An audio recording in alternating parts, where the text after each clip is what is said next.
Let's start with a basic understanding of what trade balance means.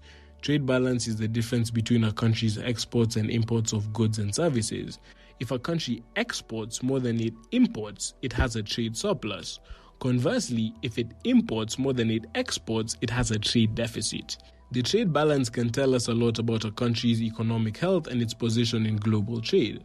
Looking at the charts of Kenya's trade balance over two periods, before the World Trade Organization was established in 1995 and after, we can see significant changes. The first chart, which covers a period from 1960 to 1995, shows a fairly balanced trend where Kenya's exports and imports as a percentage of GDP were often close to each other.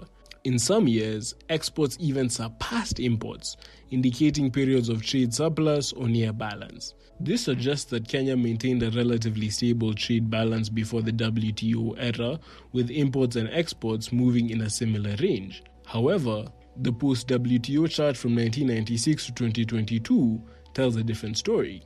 Here we see a growing gap between exports and imports. Imports as a percentage of GDP remain consistently higher, peaking around 2010. Exports, on the other hand, show a downward trend, indicating that Kenya has been experiencing a persistent trade deficit in recent years.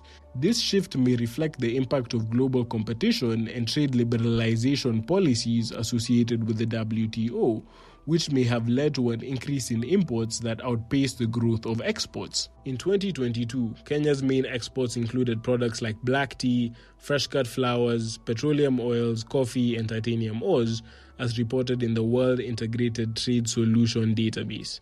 On the import side, Kenya relies heavily on petroleum oils, crude palm oil, machinery, and wheat, primarily sourced from countries like China, the United Arab Emirates, and India.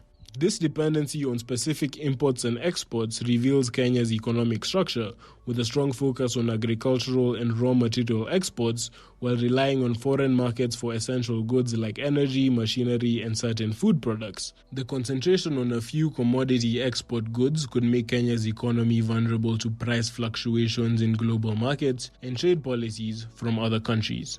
Hey, if you like that video, click somewhere to the right of your screen to watch the full unfiltered version. All the best and thank you.